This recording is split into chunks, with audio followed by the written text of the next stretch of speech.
I sat at the head of the mahogany conference table, looking at the people I used to call family. The room was dead silent, the kind of heavy silence that happens right before a bomb goes off. The air conditioning hummed faintly, but all I could hear was the steady beating of my own heart. My wife's funeral was barely a memory, and already the vultures were circling above me. My daughter-in-law Lydia leaned forward, placing both her hands flat on the polished wood. She did not look like a grieving relative. She looked like a predator who had just cornered her exhausted prey.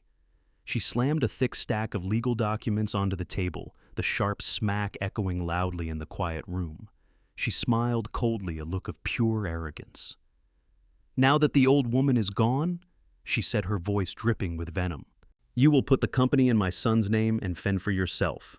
You are done here, Gerald. It is our turn now." I glanced over at my son, Gavin, seated right next to her. His gaze dropped to his expensive shoes. He couldn't bring himself to look his own father in the eye. They were convinced they had me trapped, that a heartbroken man of 70 was no match for what they'd planned. What they failed to account for was the person who had built every single thing they were now reaching for. I didn't raise my voice. I didn't push back. I just smiled, laced my fingers together, and let the silence stretch. Exactly 3 seconds later, the heavy boardroom doors swung open. My attorney, Preston Hale, stepped inside without a word of greeting. He crossed straight to the table and set a certified DNA test down directly in front of Lydia. To understand how we ended up in that tense boardroom, you have to go back exactly 3 days. The fragrance of funeral lilies still clung to every corner of my house. My Irene was gone. 45 years of a beautiful life together, wiped out by ovarian cancer across a handful of savage months. The silence in those rooms had turned into something physical, a hollowness that pressed right against my ribs. I stood by the kitchen sink on my own warm water, spilling over my hands while I rinsed a single drinking glass. Welcome back to His Hidden Revenge. I'm glad you're here with me today. If these stories of betrayal, resilience, and justice speak to something deep in you, I'd love for you to hit like and subscribe. It means more than you know. And before we go any further, I want to hear from you. Where in the world are you listening right now, and what time is it there? Drop it in the comments. There's something powerful about knowing people across so many time zones are sitting with the same story. Now, a brief note, some elements of this story have been shaped for dramatic effect, and any resemblance to specific real people or events is entirely coincidental. What matters is the truth at the heart of it. It was a meaningless chore, something to occupy my hands, so my thoughts wouldn't keep drifting back to the vacant chair in our living room. The marble counter was cold beneath my palms. Irene had chosen that marble. She had adored this kitchen. And now someone who never truly honored her memory was standing on her floor, reaching for everything she had spent a lifetime helping to build. That was when I caught the sharp, rapid click of expensive heels against the hardwood. I shut off the faucet and dried my hands. Lydia strutted into the kitchen. Not a single tear in her eyes, not one trace of grief on her flawlessly made-up face. She had on a crisp black designer suit, the look of someone headed to a hostile corporate takeover, not someone who had just buried her mother-in-law. Without a word of comfort, without even a glance in my direction to ask how I was holding together, after the worst week of my life, she dropped a thick manila folder onto the counter. The sound hit like a gavel. I looked down. Printed across the top page in bold black letters, emergency handover and succession agreement. My eyes moved from the paper back up to Lydia. "What is this, Lydia?" I asked, my voice level and unhurried. She exhaled a long, theatrical sigh, the kind you'd give a stubborn child who simply wasn't getting the point. "It is for your own good, Gerald," she said, voice smooth as oil shifting her weight against the counter. "You are 70 years old. You just lost Irene. You are grieving and you are in no condition to run Mercer Logistics right now. You need to sign this agreement today so we can transfer the executive powers to Cole." Cole was my 18-year-old grandson, a boy who had barely scraped through high school and devoted far more hours to posting pictures of his sports cars on social media than he had ever spent looking at a financial balance sheet. I stared at the legal document as a cold, hard knot tightened deep in my gut. Mercer Logistics was not simply a company to me. It was every drop of blood, every sleepless night, every sacrifice of my adult life. Irene and I built that $15 million empire from a single battered flatbed truck back in 1983. We had no wealthy backers. We had exactly $200 in our bank account and a shared dream. Our 20s were spent eating cold sandwiches in frozen parking lots, sleeping in the cramped cab of that truck, and clawing for every client we ever won. Irene ran the books on a fold-out table while I pushed through blizzards to make deliveries on time. And now, barely 3 days after I laid her in the ground, my daughter-in-law wanted to hand the wheel to a teenager so she could run things from behind the curtain. I didn't raise my voice. I didn't let her see an ounce of my anger. In any negotiation, the person who boils over is the person who walks away empty-handed. So I simply looked at her and said, "The company is running just fine. I am grieving Lydia. I am not incapacitated." Right on cue, my son Gavin appeared in the kitchen doorway. He was 42 years old, but standing in the shadow of his domineering wife, he had the bearing of a frightened boy waiting to be told what to do. He came forward and set a hand on my shoulder, with the practiced tenderness of a man running through a rehearsed script. He was dressed in a custom suit I had paid for, living out a comfortable life I had entirely bankrolled. And yet here he stood, trying to put me out to pasture before the soil on his mother's grave had even settled. "Dad, please just listen to her," Gavin said softly, a slight tremor in his voice. "The doctor said your blood pressure has been dangerously high since Mom got sick. We are terribly worried about you. We do not want to lose you too. Just sign the papers. Let Cole hold the title in the family trust, and Lydia and I will handle all the daily operations for the company. You can finally rest and take care of yourself. You do not have to worry about a single thing anymore." It had the ring of genuine concern. It was a perfectly constructed lie. A devoted son and a thoughtful daughter-in-law stepping in to lift an impossible weight off a grieving old man's shoulders. But I knew Gavin better than anyone alive. I had poured millions into his elite Ivy League education, only to watch him become the kind of man who couldn't take a single significant step without first checking his wife's face for approval. My eyes fell on the heavy silver pen Lydia had conveniently laid right beside the folder. "I will think about it," I said, quietly easing back from the counter. "I need time to read through the legal clauses before I put my name on anything." Gavin nodded quickly, the relief plain on his face. "Of course, Dad, take all the time you need," he said, manufacturing a warm smile. "Just do not wait too long. The market is very volatile right now, and the company needs steady leadership." They turned as one and walked out, their footsteps receding down the long hallway until the house was silent again. I stood motionless beside the counter, heart thudding with a slow, heavy beat. I turned toward the large bay window that faced out into the corridor. Against the dark evening sky, the glass had become a perfect mirror. In its reflection, I watched Lydia stop near the front door. She pulled her phone from her designer bag and began typing fast. She had no idea I could see every move she made from where I was standing. I watched her fingers work across the screen, and when she hit send, she murmured the words to herself with a cold, triumphant smirk, twisting her lips. "The old man took the bait," she whispered, tucking the phone away. "Prep the chairs." I stood alone in my still kitchen warm water, still ticking from the faucet. They genuinely believed I was a shattered, clueless old widower who would simply roll over and surrender. They thought they had outmaneuvered me under my own roof, but they were on the edge of a very costly lesson. A lone wolf might lose his mate, but he never loses his teeth, and I was about to bite back hard. The next morning, I was up well before dawn. Sleep hadn't come easily, the silence of a house without Irene pressed down like a weight, and the knowledge that my own family was plotting against me made every breath feel a little harder to draw. I needed the familiar hum of everything I had built to steady my mind. I needed to walk the halls of Mercer Logistics and remind myself of exactly who I was before my own children had decided I was just a helpless old widower ripe for the taking. By 6:00 in the morning, I was pulling into the executive parking lot. The morning air was sharp against my face as I crossed toward the towering glass building. This place was my foundation. I had given it everything I had. I moved through the quiet lobby, exchanged a nod with the overnight security guard, and took the private elevator straight up to the executive floor. I passed my own office and went directly to the executive archives at the far end of the corridor. Those archives held backup records of every major financial transaction and trust document tied to Mercer Logistics. If Lydia and Gavin were engineering a takeover, the foundational operating agreements were where they would need to make their move. I reached the heavy security door and drew my master key card from my pocket. I pressed it to the electronic reader, expecting the green light, the familiar mechanical click. Instead, the keypad returned a flat, harsh beep. The small indicator light burned a steady, angry red. Access denied. I studied the glowing panel. That card was the master key programmed never to expire, cleared for every room in the building, without exception. I swiped it again. Another beep. Red light. Access denied. I tried a third time, holding the card firmly against the sensor. Red light. Access completely denied.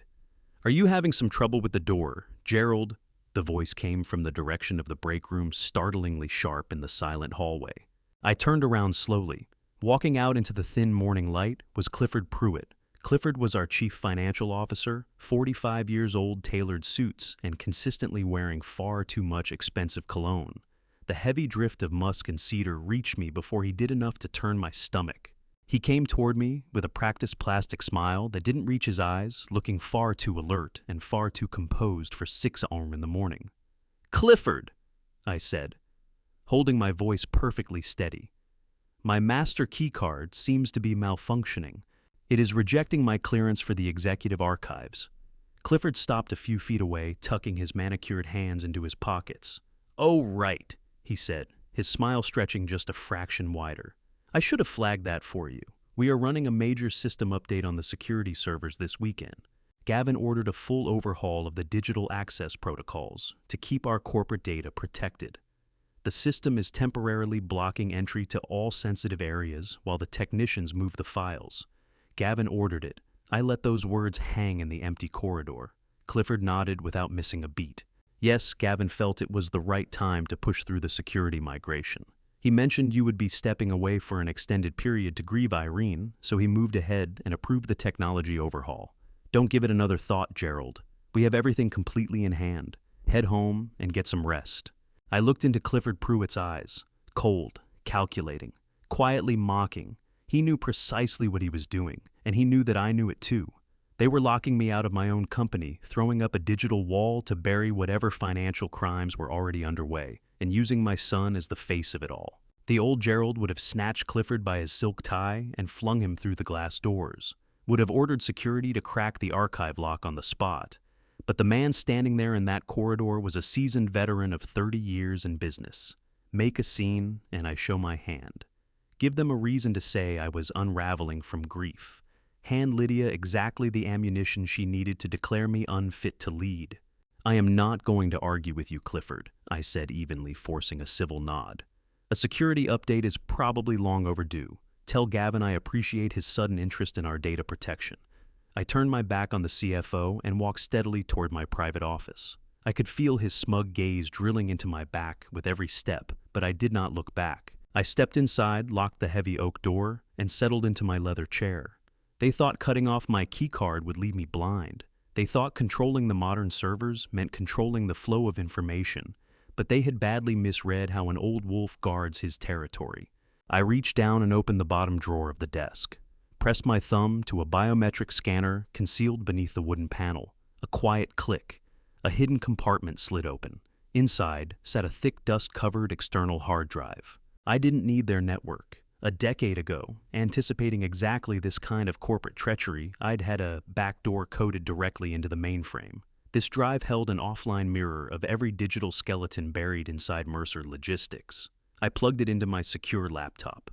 The screen blinked on, asking for an encrypted password sequence that only I had ever known. My fingers hovered above the keys. I was seconds away from cutting straight through their pathetic firewall and laying bare whatever rot Lydia and Clifford had been hiding in my financial records. I drew a slow breath, ready to land the opening blow in this silent war. Then my private cell phone rang and shattered the stillness of the room. I pulled back from the keyboard. Very few people had that number. Nobody had any reason to be calling it at 6:30 in the morning. I drew the phone from my jacket pocket and looked at the screen. The caller ID showed the name of the local county hospital. A cold wave moved through me. Hospitals don't call at dawn with good news. I answered and pressed the phone to my ear. "Hello," I said, barely above a whisper. "Mr. Gerald Mercer?" a woman asked. Her voice was strictly professional, but carried an unmistakable weight. "This is the emergency department at Piedmont Hospital. I am calling regarding your grandson, Cole Mercer. He has been in a severe motorcycle accident. He is in the trauma unit, and we need family here immediately." I snapped the laptop shut and drove the encrypted hard drive back into its hidden compartment. The digital battle for Mercer Logistics would have to wait. My grandson was bleeding somewhere in a hospital. I grabbed my car keys with unsteady hands, heart slamming against my ribs, and bolted out of the office, blowing straight past the startled look on Clifford Pruitt's face as I flew by the corporate break room. I punched the elevator button hard, my mind flooding with images of Cole crumpled on cold asphalt. He was a reckless kid with far too much money and far too little judgment, but he was still my blood. He was the only grandchild Irene had truly poured herself into during her final months. The drive to Piedmont Hospital was a terrifying smear of flashing traffic lights, blaring horns, and reckless lane changes through the early morning commute. I blew through every speed limit in the city, gripping the steering wheel until my knuckles went white and my forearms ached with tension. I pressed the accelerator to the floor and prayed the whole way there. I left the car in the emergency drop-off zone without a second thought about the ticket and pushed through the sliding glass doors at a near run. The harsh fluorescent lights of the trauma ward stung my eyes. The sharp tang of antiseptic and stale waiting room coffee hung thick in the cold air. I spotted them immediately at the far end of the long, sterile hallway. Lydia was pacing her expensive heels, clicking a sharp rhythmic tempo against the polished linoleum floor, her eyes fixed on her phone, looking far more inconvenienced than she did heartbroken. Gavin sat hunched in a plastic waiting room chair, head buried in his hands. His tailored suit badly wrinkled his broad shoulders, trembling faintly under the bright hospital lights. I moved down the hallway fast, my footsteps announcing me before I arrived. Gavin looked up, face drained of color forehead, slick with sweat. "Dad!" He managed, rising quickly and dragging his hands across his trousers. "I got here as fast as I possibly could," I said, gripping his shaking shoulders.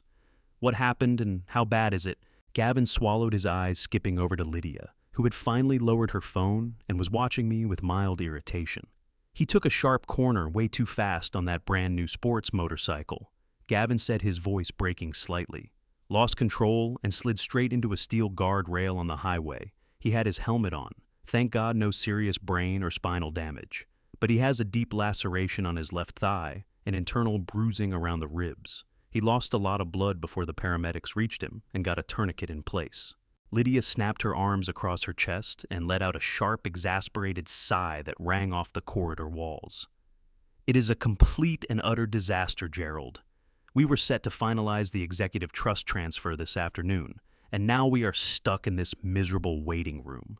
I stared at her, genuinely stunned by the absence of anything resembling maternal feeling. Her teenage son was on a surgical table, and her mind was on a corporate handover. Before I could find the words to respond to that stunning display of coldness, the heavy double doors of the trauma bay swung open. A visibly exhausted attending physician stepped out into the waiting area, still in blue surgical scrubs, marked with small, dark spots of blood. His mask was pulled down around his neck, revealing a deeply lined, worn-out face. "Family of Cole Mercer," he called out, his voice carrying down the corridor. We closed around him in a tight, anxious knot. "He is stable for the moment," the doctor said, raising a metal clipboard and clicking his pen. "We controlled the primary hemorrhaging in the upper leg, and his vital signs are currently holding. However, his hemoglobin levels are falling to a critical threshold. We need to move ahead with a significant blood transfusion immediately to keep him from slipping into severe hypovolemic shock." Gavin let out a loud, shuddering breath of profound relief, sagging back against the painted drywall for support. "Then do it immediately," Lydia demanded, flicking her manicured hand at the doctor as though swatting away a minor inconvenience. "Give him the blood he needs and get him patched up so we can leave this depressing place. We have a private recovery suite waiting for him at our home." The doctor's expression darkened, his patience visibly thinning. "It is not that simple, ma'am," he said, his tone hardening into something firm and final. "Your son has a very rare and specific blood type. He is AB positive. Under ordinary circumstances, that would not be a major logistical problem, but our blood bank took a serious hit this week after a multi-car pileup on the interstate. We do not have sufficient AB positive or universal donor blood in our inventory to safely carry out the full transfusion." He looked squarely at Gavin, then shifted his gaze to Lydia. "We need direct family donors right now. The boy requires blood in the next hour to survive. We can bring you both to the lab and run a cross-match immediately." The world around me seemed to stop. The low mechanical drone of the hospital ventilation faded out entirely. The distant rhythmic beeping of the monitors went silent in my ears. The doctor's words repeated in my mind, cycling back on themselves like a stuck record. AB positive. The boy is AB positive. A mind sharpened over decades of reading corporate data and catching inconsistencies locked onto a biological impossibility it could not let go. I am type O. My beloved Irene was type O. By the immovable laws of human genetics, two parents who are both type O can only ever produce type O children. My biological son Gavin was without any question type O. I knew it as a hard fact. I remembered the medical paperwork from his childhood appendectomy. Lydia, I recalled from a passing conversation during a family health scare, years back, was type A. I stood motionless in the hospital corridor, staring through the wall behind the doctor as the arithmetic arranged itself in my head. An O parent and an A parent can produce an A child. They can occasionally produce an O child. What they cannot do under any conceivable circumstance is produce an AB positive child. The B allele had to come from somewhere from a biological father who carried it. Gavin did not carry it. I did not carry it. Irene did not carry it. There was only one conclusion, and it stood right there in that bright hallway like a brick wall. The teenager bleeding on that surgical table, the boy I had spoiled and loved and groomed to inherit a $15 million logistics empire, did not carry a single drop of Mercer blood. Cole was not my biological grandson. I turned slowly to look at Lydia.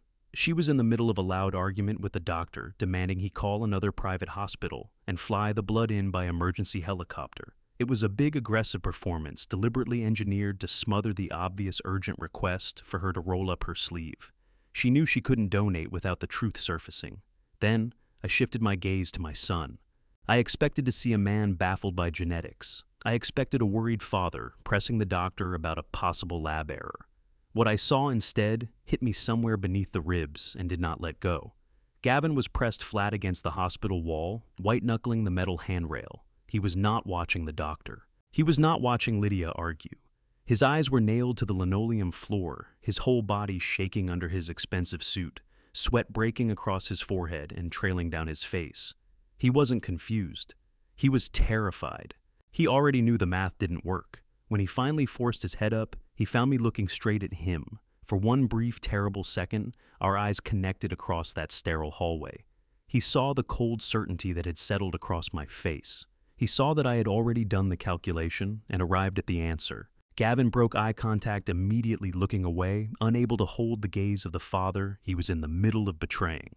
The thick silence was finally broken when Lydia pulled out her platinum credit card and shoved it at the exhausted doctor, ordering him to contact a neighboring private facility and arrange an emergency helicopter transport regardless of the cost.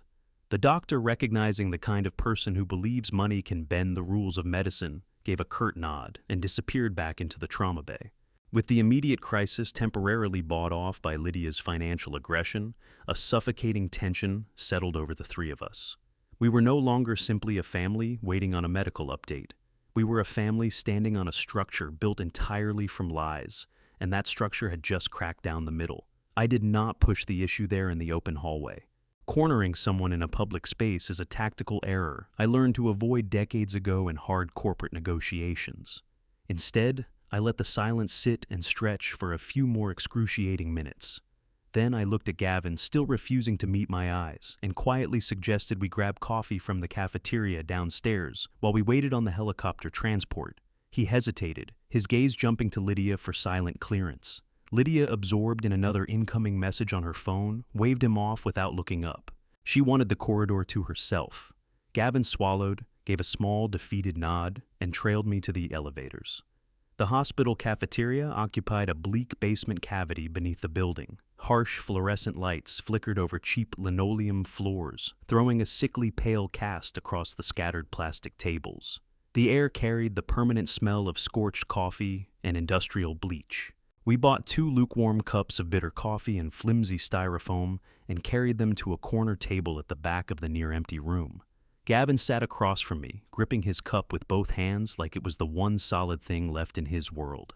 His shoulders caved inward. His expensive jacket hung loose on his frame, as if the man inside had quietly collapsed. I took a slow, deliberate sip of the terrible coffee, let the bitterness settle, then set the cup down, and looked across the table.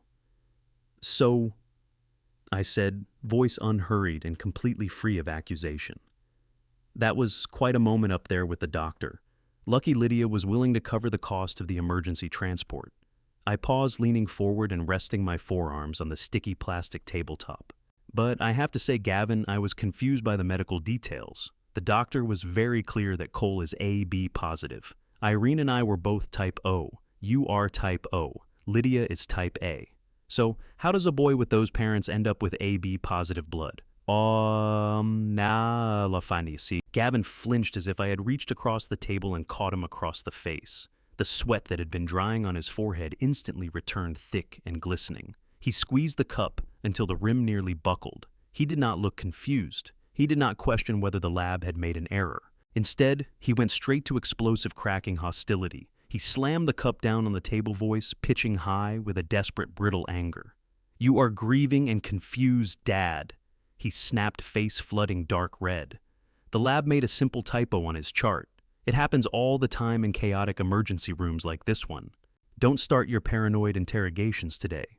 My son is lying in a hospital bed, and you are trying to turn a simple clerical mistake into a ridiculous conspiracy.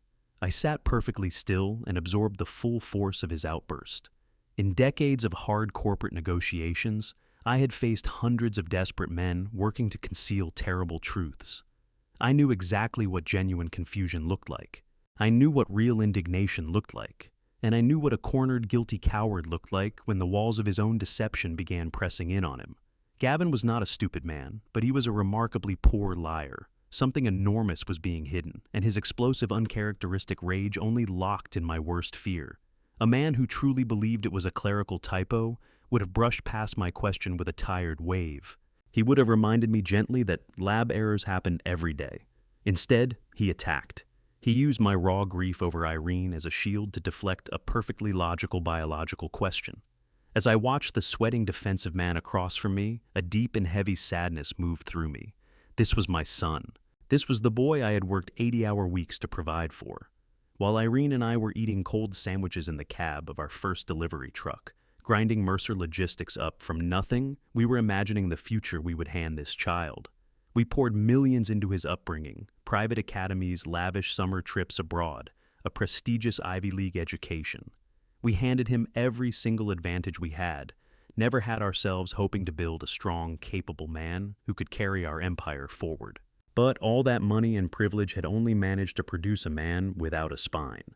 Gavin had come home from his elite university not as a conqueror, but as someone hollowed out of any real conviction. He was a man who drifted toward the path of least resistance, who consistently deferred to whoever held the most force in the room. And the most forceful personality he had ever encountered was his calculating, socially hungry wife, Lydia. She had recognized his pliability almost immediately and spent 20 years quietly shaping him into a willing accessory to her own ambitions. He wasn't a husband in his own marriage. He was a hostage who had convinced himself he loved his cage. I let the silence between us stretch, holding his gaze, refusing to offer him any relief. "You are probably right, Gavin," I finally said, dropping my voice to a quiet, deliberate whisper. "It must simply be a typographical error. After all, what other possible explanation could there be?" Every word was chosen carefully, weighted with unmistakable subtext. Gavin swallowed hard, his throat working visibly above his collar. He cut his eyes away and couldn't bring himself back to my face. He mumbled some weak, shapeless agreement, staring into the liquid circling in his cup.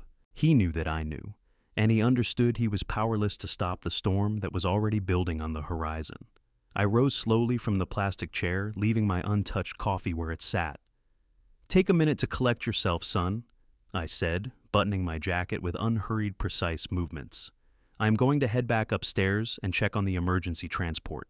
I walked away without waiting for a reply, leaving him alone in that flickering fluorescent basement to sit with his guilt. I rode the elevator back up to the surgical floor, my mind turning through 1,000 different scenarios, mapping legal countermeasures, calculating variables, anticipating moves. When the doors opened, I stepped into the quiet corridor, but did not go directly back to the waiting area. Instead, I stopped behind the thick concrete pillar near the nurses' station and stayed in the shadow. At the far end of the hallway, standing at the tall windows overlooking the city below, was Lydia. She was whispering in sharp, urgent bursts into her phone, pacing tight circles. I stood motionless and listened. It is absolutely not a laboratory typo. Cole is not a biological Mercer. I need undeniable proof, and I know exactly how to get it. The emergency helicopter arrived not long after Lydia's frantic calls. The transfusion went without a hitch. Cole stabilized quickly, and within a few hours the attending physician declared him out of danger. By late afternoon, he was discharged, crutches, pain medication, strict orders to rest. I played the relieved grandfather without missing a beat. I embraced Gavin, gave Lydia a warm smile, said I would check in on them later. Then I drove home and prepared for a different kind of operation entirely. I needed undeniable proof in my hands before they realized how close I already was to the truth. I bought 2 large containers of beef vegetable soup, decanting them into my own glass containers to pass them off as homemade. Into my wool overcoat, I slipped a pair of latex gloves and 3 sealed sterile plastic bags. The sun had dropped by the time I turned into their driveway. The estate sat behind manicured hedges and a stone facade paid for in full with my money, every last dollar of it. I had written the down payment check 3 years earlier, wanting the boy I mistakenly believed was my blood to have a stable home. Standing at the gate, now looking at the warm lights in the windows, I felt the particular coldness of being betrayed inside your own generosity. I climbed the stone steps and pressed the heavy brass doorbell. Gavin opened the door, still wearing the wrinkled hospital suit, his face drawn and pale. "Dad," he said, a note of surprise threaded with anxiety. "You really did not have to drive out here tonight. You should be home resting." I raised the glass containers with a mild smile. "I couldn't sit still, son," I said quietly. "I know the 2 of you must be completely spent. I brought something warm so you don't have to think about dinner." Gavin stepped back and waved me into the grand foyer. The house was hush, thick carpet swallowing my footsteps. We moved through to the kitchen. Lydia was perched at the marble island with a glass of red wine in one hand and a sheaf of hospital discharge paperwork in the other. She didn't stand. She didn't greet me. Instead, she launched straight into a complaint about the cost of the helicopter transport she had ordered herself just hours before. "Can you believe the nerve of these private transport companies?" she said, dropping a bill on the counter with contempt. "They are charging a premium for a 20-minute helicopter ride. It is highway robbery." I set the soup down and kept my face perfectly neutral. "Health and safety have no price tag, Lydia," I replied smoothly. "We are blessed that Cole is resting comfortably upstairs." She rolled her eyes and reached for her wine, entirely missing the second meaning tucked inside my words. Gavin offered to heat the soup and drifted toward the stove. I took my opening. "I am going to wash my hands and look in on the boy for a moment," I said casually, already turning from the kitchen before either of them could offer an objection. I climbed the staircase with my heart keeping a cold, steady beat. The second floor was dim and quiet. I passed the master bedroom and moved to the far end of the hall where Cole had his private suite. I eased the door open just enough to look inside. He was deep asleep in his wide bed-injured leg, elevated on a stack of pillows, noise-canceling headphones clamped over his ears. I pulled the door quietly shut and stepped directly into his private bathroom. It smelled of expensive cologne and mint toothpaste. I reached into my overcoat and brought out the sterile bags and the latex gloves. I drew the gloves on with a clean snap, moving with the focused economy of someone who has rehearsed every motion in their mind. I opened the mirrored cabinet above the porcelain sink. Resting in a sleek ceramic holder was his green electric toothbrush. The bristles were still faintly damp, a perfect uncontaminated source of genetic material. I lifted the toothbrush with 2 careful fingers, keeping well clear of the bristle head, and lowered it into the first sterile bag. I pressed the zipper seal shut, secured it in my coat pocket, and eased the cabinet closed without a sound. That was half the battle won. Now, I needed Gavin. I peeled off the latex gloves and slipped out of the bathroom, moving soundlessly back along the carpeted hallway. Rather than heading straight back to the kitchen, I made a sharp turn toward the large laundry room and mudroom just off the spacious garage. Gavin was a creature of pure, unshakable habit. He hit an executive gym 3 times a week, and he always dumped his sweaty workout clothes into a specific canvas hamper by the garage door, far too lazy to carry the gear to the washing machine himself. I stepped into the darkened mudroom, my eyes sweeping the organized shelves and hooks. I spotted the canvas hamper immediately. Sitting right on top of the pile was his dark gray athletic jacket, exactly where he'd carelessly tossed it yesterday afternoon before the medical emergency had thrown their entire week into chaos. I snapped on a fresh pair of surgical gloves, picked up the dark fabric, and held it up toward the pale security light bleeding in through the garage window. I examined the collar and inner lining with precise, concentrated focus. 30 seconds was all it took. Woven into the damp fabric near the high neckline were two distinct dark brown hairs. I drew a pair of small metal tweezers from my pocket, gripped the very tips of those hairs, and carefully plucked them free from the lining. I raised them toward the light, confirming that the tiny whitish biological root follicles were still perfectly intact at the base. More than enough biological material for a definitive match. I dropped both hairs into the second sterile plastic bag, sealed it tight, and tucked it securely next to the toothbrush in my coat pocket. I stripped off the gloves, smoothed the wrinkles from my overcoat, and walked calmly back into the sprawling kitchen. Gavin was ladling warm soup into porcelain bowls. I smiled warmly, played the tired, deeply relieved grandfather for another 10 minutes, then gracefully excused myself, telling them the long, emotional day had finally caught up with my aging body. They watched me walk out the front door with absolutely no idea that I was leaving, with the complete destruction of their carefully constructed world tucked safely inside my pocket. I got into my car, locked the doors, and pulled out of their pristine suburban neighborhood. But I did not head back to my empty house. I swung the car onto the dark interstate and pressed the accelerator down hard. I drove straight through the night to a private genetics laboratory 2 towns over. I had called ahead during the drive, using a premium emergency service line to arrange a strictly confidential after-hours appointment. I arrived at the sleek, unmarked medical building just past 2 in the morning. A stern laboratory technician in a white coat admitted me through the heavy glass security doors. I handed him the 2 perfectly sealed plastic bags and a thick envelope holding exactly $5,000 in crisp, clean, untraceable cash. I requested a highly expedited priority analysis immediate. The young technician counted every bill with care, labeled the plastic bags with random numerical barcodes to preserve complete anonymity, and assured me of definitive, legally binding results within 48 hours. I walked out of the private clinic as the first faint streaks of purple dawn broke across the eastern sky. The sharp morning chill cut across my face, but a strange burning heat radiated deep in my chest. The biological evidence was secured. The scientific hammer was now officially in motion.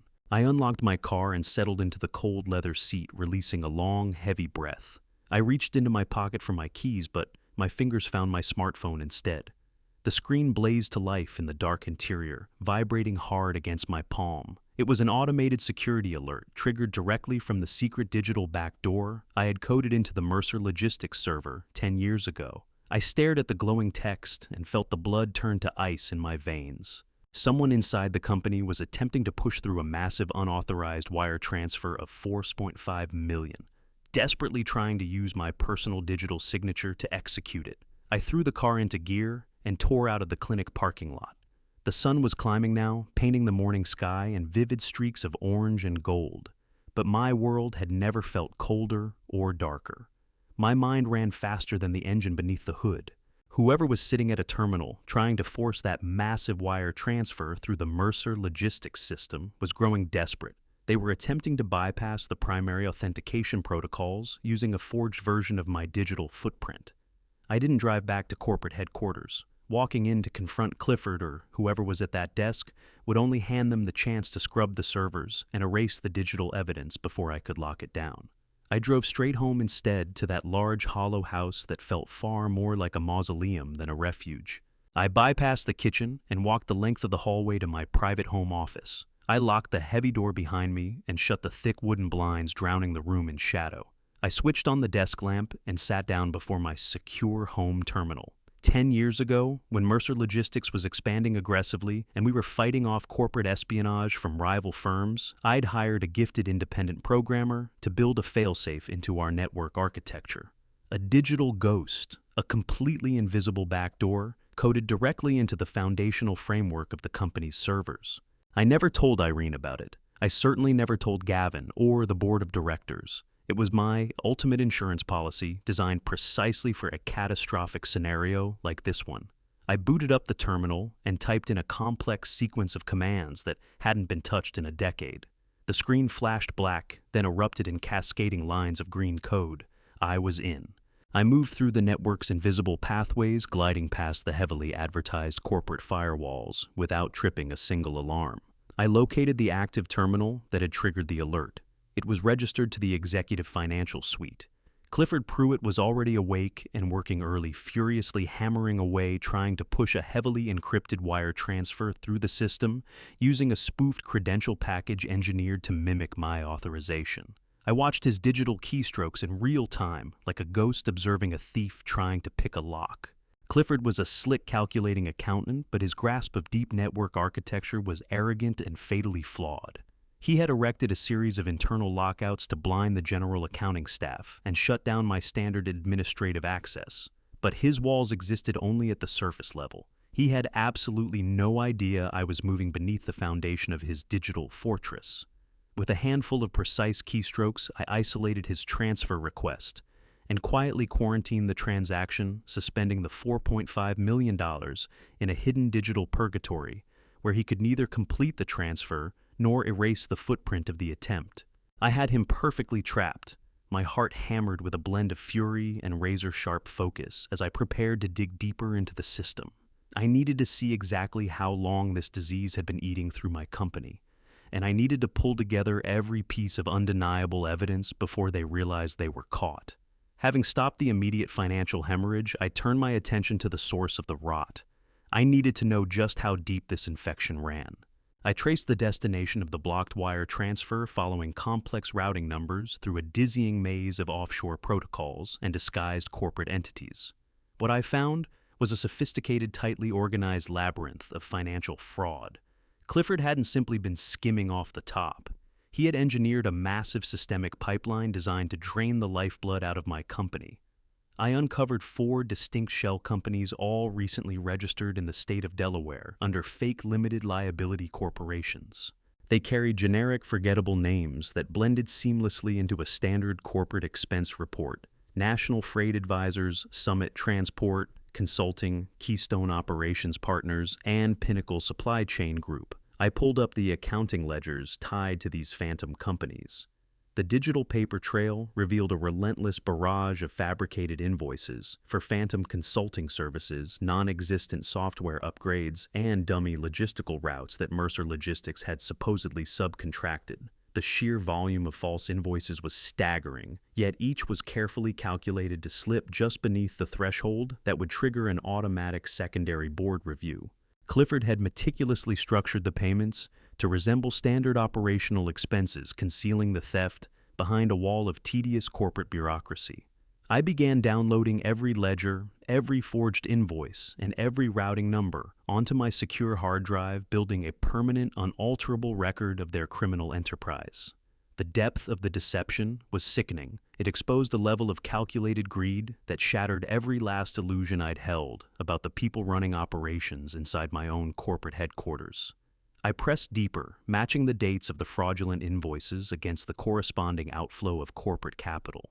I pulled up the company's master ledger and cross-referenced the missing capital against our internal accounts. When the numbers finally resolved on my glowing screen, a wave of profound nausea hit me so hard I had to grip the edge of the desk to keep myself steady. The money wasn't coming from operational revenue. It wasn't coming from our expansion reserves.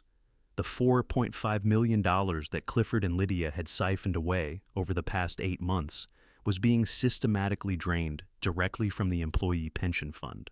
They were stealing the hard-earned retirement savings of the truck drivers, warehouse managers, and logistics coordinators who had given their working lives to help build this company alongside me.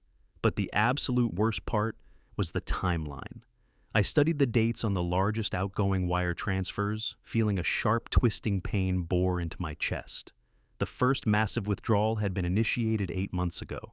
That was the exact same week Irene received her terminal cancer diagnosis. While I was sitting in sterile oncology, waiting rooms, holding my dying wife's fragile hand and weeping over her hospital bed, my daughter-in-law and my chief financial officer were busy looting the company vaults. They knew I was utterly consumed by grief and medical decisions. They knew my focus was entirely fixed on the woman I loved more than anything in this world. They turned my pain into a weapon, using Irene's tragic decline as a prolonged, convenient distraction to orchestrate their massive theft. Every time Lydia visited the hospice facility, she was quietly calculating how much more she could take. I leaned back in the heavy leather chair, the monitor's cold glow lighting the darkened room. The pieces were snapping together now, with terrifying clarity. The massive embezzlement of the pension fund, the phantom Delaware corporations, the panicked last-ditch attempt to push a final wire transfer through at dawn, and the sudden aggressive pressure on me to sign the succession documents mere days after Irene's funeral. I reached into my briefcase and pulled out the thick manila folder Lydia had slapped down on my kitchen counter the day before the emergency handover and succession agreement. I flipped past the opening pages of legal jargon covering executive powers and went straight to the final clauses buried deep at the back of the document. There it was, concealed beneath dense layers of corporate terminology, a sweeping indemnification clause fully absolving the incoming executive board of any prior financial discrepancies, paired with a mandatory authorization for the upcoming end-of-year corporate audit, bearing my signature as the sole approving authority. The handover was never about seizing control. It was never about Lydia running the company from the shadows. The document was a precisely engineered legal shield. The end-of-year corporate audit was set to begin in less than 3 weeks. An independent auditing firm would run through the company ledgers, and it would take them under an hour to spot a gaping $4.5 million hole in the employee pension fund. When federal investigators inevitably showed up to pick through the wreckage, they would want answers. They would pull the digital authorization logs. They would find the spoofed credentials carrying my digital signature. And if I had signed that handover document, I would have been legally authenticating every financial operation that occurred before the transfer of power. Lydia and Clifford weren't simply stealing my money. They were meticulously building a frame around me for the entire scheme. They intended to use my own signature to bury the embezzlement under my name. They needed me to sign my own coffin shut, and they were fully prepared to exploit my grief to get it done. They vastly underestimated the man they were trying to destroy. The hours following my discovery in the digital depths of Mercer Logistics crawled by with suffocating slowness. I had frozen Clifford Pruitt's frantic attempt to move $4.5 million, trapping the stolen pension funds in a digital void. But that was only the financial front. The biological war was still being waged in silence, waiting for science to deliver its irrefutable verdict. I stayed sealed inside my dimly lit home office for 2 days. I let the relentless phone calls from my son, Gavin, ring out. He was growing increasingly anxious about my delayed response to the succession agreement. I ignored the demanding text messages from Lydia, who couldn't understand why her carefully laid trap hadn't yet snapped shut. I needed to maintain complete silence. Moving now, without every single piece of the puzzle locked firmly into place, would be a catastrophic tactical mistake. I drank bitter black coffee and stared at the walls, my mind breaking the betrayal down into manageable, actionable pieces. Then on the morning of the 3rd day, the secure burner phone sitting on my desk vibrated hard. It was a local number, the private genetics laboratory I had visited under cover of darkness. I picked up immediately, my voice calm and stripped of all emotion. "Mr. Mercer," a sterile professional voice said through the speaker, "we have completed the expedited analysis on the biological samples you provided. The comprehensive results have been compiled, verified, and sealed. They are ready for immediate physical pickup at our front desk." I did not ask for the results over the phone. I needed to hold the physical document in my own hands. I thanked the technician, ended the call, and reached for my heavy wool overcoat. The final nail in my family's coffin was waiting for me. The drive to the private clinic felt entirely different in the hard light of the morning sun. 3 nights ago, when I had traveled this same route, I was a man driven by desperate, frantic suspicion, watching ordinary people move through their ordinary routines, while I navigated towards something I couldn't yet prove. Now, I was a man marching toward an inevitable reckoning. I pulled into the sleek, unmarked lot of the medical building and stepped out into the crisp autumn air. The clinical white walls of the lobby offered nothing in the way of comfort. I went to the reception desk and provided the anonymous numerical barcodes the technician had assigned to my samples. The receptionist, a young woman who looked far too cheerful for a place that routinely delivered life-altering news, checked her terminal and retrieved a thick, tamper-proof manila envelope from a locked filing cabinet. She slid it across the counter, completely unaware of the absolute devastation sealed within those heavy paper walls.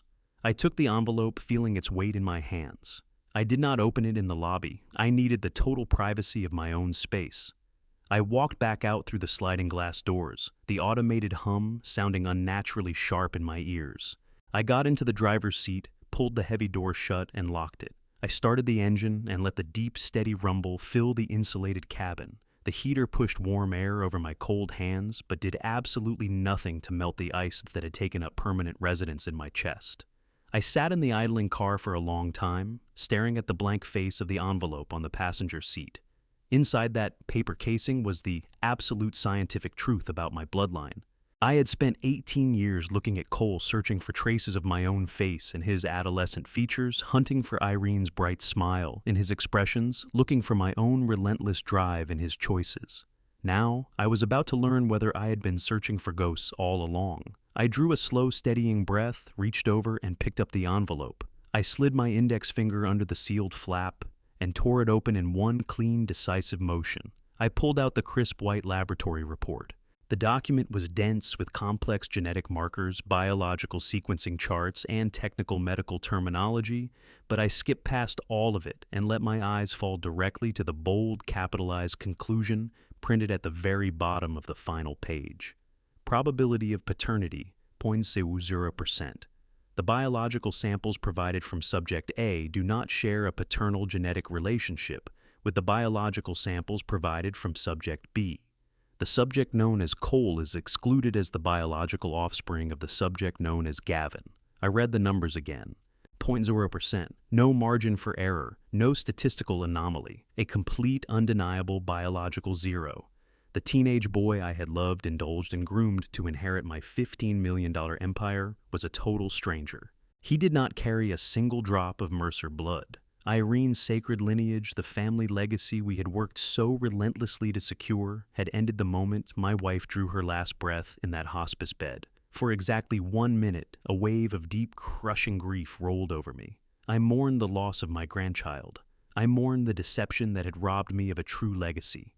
I grieved for Irene, giving silent thanks to whatever higher power exists, that she had been spared from ever witnessing this sickening betrayal. But the grief didn't hold. It was almost immediately burned away, consumed by a cold, calculating, and utterly terrifying rage. The sorrow was swallowed whole by the sharp, focused clarity of a man who had just understood he was surrounded by predators. I folded the laboratory report cleanly in half and placed it into the inner pocket of my tailored suit jacket. What I was about to uncover that night would reach further and cut deeper than anything I had ever faced in decades of building this company. Before I show you what I found, and what it would ultimately cost the people I had trusted most, let me ask you this. If you discovered someone close to you had been quietly working against you, would you confront them immediately, or would you move in silence and let them believe they were still winning? My mind, sharpened by decades of ruthless corporate combat, began rapidly mapping the new variables on the battlefield. If Gavin was not the boy's biological father, then who was Lydia? Was a highly calculating, intensely ambitious woman. She would never gamble her lavish, heavily subsidized life on a pointless fling with some random stranger. If she was going to commit an infidelity that could potentially unravel her profitable marriage to the heir of a logistics empire, she would do it with someone useful, someone positioned to actively help her reach her ultimate goal of absolute financial control. She would align herself with someone who understood precisely how to move enormous sums of money without triggering internal corporate alarms. Someone with deep, unrestricted access to the complex financial architecture of Mercer Logistics. The realization hit me with the force of a speeding freight train, the missing $4.5 million from the employee pension fund, the phantom shell companies registered in Delaware, the frantic pre-dawn push to force a massive wire transfer through the system using my spoofed digital signature. Lydia was not running this massive corporate embezzlement on her own. She had a highly skilled, deeply embedded accomplice working from the inside. I pulled out of the medical clinic parking lot, my destination locked in. I wasn't heading back to the office and I wasn't going home. I was going to war, and I needed a soldier who could gather my ammunition. I drove to a nondescript building in the industrial district on the far edge of the city. I walked through the door and into the sparse utilitarian office of Darnell Quaid. Darnell was a former federal agent who had spent 20 years hunting white-collar criminals and dismantling organized syndicates before moving into highly lucrative, strictly confidential private investigation. He was ruthless, extraordinarily efficient, and entirely free of moral hesitation when properly compensated. I settled into the uncomfortable chair across from his metal desk. I skipped the pleasantries entirely. I reached into my coat, pulled out my checkbook, and signed a blank check. I pushed the crisp paper across the desk, the dollar amount left completely empty. Darnell studied the blank check, his dark eyes narrowing with keen professional interest. "I need you to dig up every shadow Lydia ever cast before and after she managed to marry my son." I told him, my voice hard and unforgiving as cracked ice. "Leave no stone unturned. I want to know where she spends her afternoons, what she's buying, and exactly who she's meeting when she believes no one is watching. I want her entire life pulled apart and laid out on my desk." Darnell slowly picked up the blank check, a quiet, knowing smile spreading across his weathered face. "Where would you like me to begin, Mr. Mercer?" he asked. I leaned forward, the cold fury burning steadily in my chest. "Let's start with Clifford Pruitt." I spent the next 3 days moving through my life like a ghost. I went to the office, sat through meetings, and reviewed quarterly projections, as though the ground beneath my feet hadn't completely given way. I nodded at Clifford Pruitt when we crossed paths in the hallway, offering the same measured professional smile I'd given him for years. I fielded Gavin's increasingly anxious phone calls about the succession documents, assuring him in a worn, defeated tone that I simply needed a little more time to put my affairs in order. Every word out of my mouth was a precisely calculated performance. I was a man standing in the middle of a burning room, calmly straightening his tie while quietly bolting every door from the inside. They believed they were watching a powerful man slowly dissolving into irrelevance under the weight of his grief. They had absolutely no idea they were watching a predator patiently arranging his killing floor. On the evening of the third day, my burner phone finally buzzed. A single text from Darnell Quaid, an address for a 24-hour diner on the industrial outskirts of the city, and a specific time. I arrived 15 minutes early, pulling my truck into the dimly lit, pothole-scarred parking lot. The diner was a relic from another era, thick with the smell of stale fryer grease and cheap black coffee. Darnell was already settled into a sticky vinyl booth, tucked deep in the back corner, well out of sight of the large front windows. He was working through a mug of black coffee, his face an unreadable mask of professional calm. He offered no greeting as I slid into the booth across from him. He simply reached into his worn leather briefcase and drew out a thick, heavy manila folder. He pushed it slowly across the scarred laminate table until it came to rest against my folded hands. "You were absolutely right to start with Clifford Pruitt, Mr. Mercer."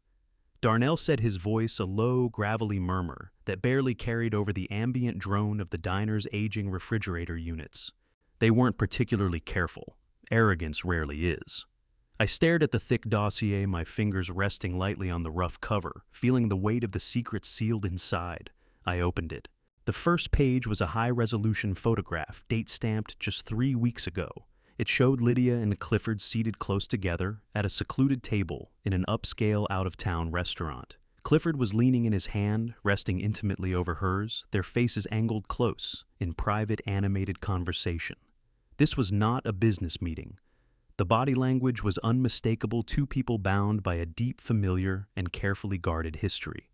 They didn't meet at Mercer Logistics during a corporate restructuring event 5 years ago, the way they always claimed. Darnell explained, tapping a thick stack of printed documents near the back of the folder. I pulled their university records. They met 20 years ago at an out-of-state business college. They were college sweethearts. They shared a rented apartment for 2 full years before graduation. When they realized neither of them had the family wealth to fund their ambitions, they apparently made a calculated decision to seek out more lucrative opportunities elsewhere. I turned through the pages, my eyes moving across hotel receipts, credit card statements, and private flight manifests that told a clear and undeniable story, a continuous, tightly coordinated 19-year affair. They had kept their romantic and financial partnership alive the entire time Lydia had been working her way into Gavin's life, and long after she had locked down her position within the Mercer family. "And the boy?" I asked, my voice dropping to barely a whisper, though I already knew the answer. Darnell gave a slow nod, his expression grim. "I obtained a discrete biological sample from Clifford Pruitt yesterday morning. I expedited the genetic analysis against the data you previously secured.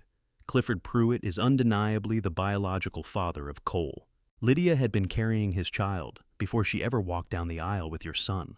They had essentially planted a cuckoo egg directly in your nest, Mr. Mercer securing a permanent biological anchor tied directly to your family's vast fortune. The revelation landed with sickening clarity. It was an extraordinarily long con, a 19-year strategic infiltration, engineered to slowly drain the lifeblood from my empire. Lydia had used my weak-willed son to gain entry to the Mercer wealth, and she had used her biological child with Clifford to ensure she held a permanent, unbreakable claim on the family inheritance.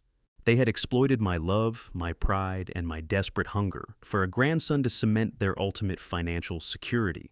But the true devastation, the absolute killing blow, was still buried deeper in Darnell's meticulous investigation. He reached across the sticky table and withdrew a single sheet of paper clipped to a secondary file. This was the hardest piece to pull, he said, his voice dropping even lower. I had to use some highly unconventional digital retrieval methods to recover it from a deleted archive server, but I felt it was critical that you saw the full picture. He slid the paper toward me. It was a printed copy of a private email date-stamped exactly 10 years ago, sent from a heavily encrypted private account belonging to Gavin, addressed directly to Lydia's personal email. I looked down at the page, my eyes moving across the text. The words seared themselves into my retinas, obliterating the last surviving fragments of the family I believed I had. I read the message, feeling my heart harden into a cold, heavy stone. Lydia, the email began, I got the test results back from the specialist today. It is confirmed. I am completely sterile. The childhood infection caused permanent, irreversible damage. There is absolutely no chance of me ever fathering a child. We have to be incredibly careful. If my mother finds out, if she realizes I cannot provide a biological heir, she will invoke the bloodline clause in her trust. She will cut me out completely and leave everything to charity. We have to maintain the illusion. My father must never know. Cole is the only thing keeping my inheritance secure. The diner ceased to exist around me. The grease smell, the rattling old refrigerator, the scattered voices of other customers, all of it collapsed inward into a high-pitched, airless silence. Gavin had known. 10 years, a full decade of looking me in the eye while sitting on that secret.